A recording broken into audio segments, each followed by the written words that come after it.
As Owen reported earlier, the April jobs report shows 428,000 jobs were added in the last month. President Joe Biden celebrates the number, saying in a statement that 8.3 million jobs have been created during his administration, adding, quote, "Our plans and policies have produced the strongest job creation economy in modern times." And joining us now to discuss is Joel Griffith, research fellow at the Heritage Foundation. Joel, welcome back. Always so great to see you. A lot to talk about today. But first, let's talk about the latest jobs report. It certainly sounds encouraging.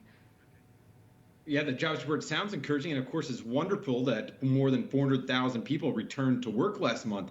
But let's remember, the cause of all these job losses were the draconian COVID restrictions. And even though we have been recovering, we still have nearly 2 million people that would have been in the workforce had we not actually endured those shutdowns.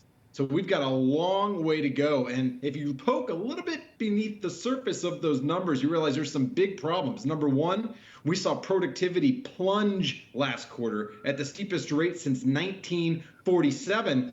And we also saw labor costs surging in the double digits last quarter. And the bottom line is most people are realizing that their pay increases are not keeping up with the cost of living increases. We have some serious problems in this economy, and it is squeezing families. Absolutely. You know, a thing that you and I talk about so often is inflation, and it just does not seem to be going down. As we know, it's a huge problem, sitting well above 8%.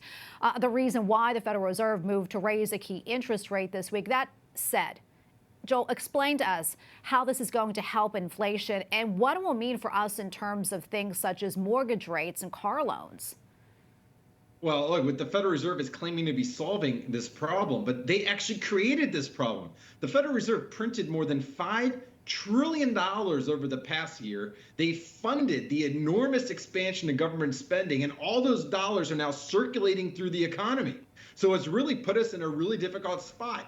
Does the Federal Reserve increase interest rates and try to put out the inflation fire that they started? Or do they allow the money to flow, which then increases inflation and really makes life miserable for many families? There's no easy way out of it. If they don't increase interest rates, we end up with even higher inflation. If they do increase interest rates, of course, you end up with other economic turmoil. They created this problem, and now they're claiming that they're solving the problem. Yeah, and let's talk about the stock market now. I mean, it's really been a volatile week this week. How concerned should we be, Joel, about this? And what does this signal? Well, for those of us who are saving for retirement, this has been a very painful few months. We see many stocks that are down actually more than 50%. We see the NASDAQ, which is the tech index, down about 25% in just the past few months. And this really is indicative of the economic turmoil that we are facing. You know, we have been living on borrowed money, literally living on it. We saw the federal government borrow money, print money, and then disperse it across the economy. And what we saw now with the economy shrinking last quarter, those numbers came out this week too. The economy actually shrank.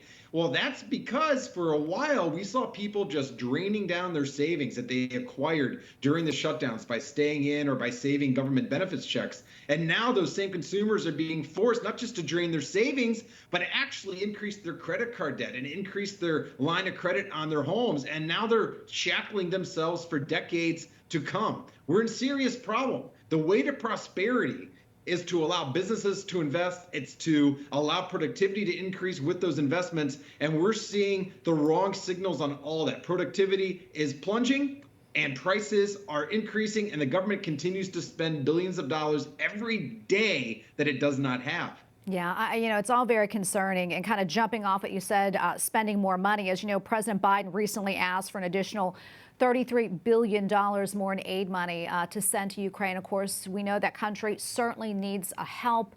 That said, I'm wondering what type of impact does that financial support, how will ultimately have an impact maybe on our economy, considering what we're facing right now and maybe a looming recession? Well, each and every dollar that this federal government approves above and beyond that which is already being spent is another dollar that we're going to have to either borrow or that we're going to have our central bank print. And that is going to only add to the economic problems. If Congress wants to provide resources to Ukraine, they can do that from existing funds that are already sloshing around in a more than $4 trillion federal budget. Well, Joel, thank you so much for your time and your insights. We always appreciate it. Hopefully next time you come on, we'll have some good news to talk about. Thank you, Tracy.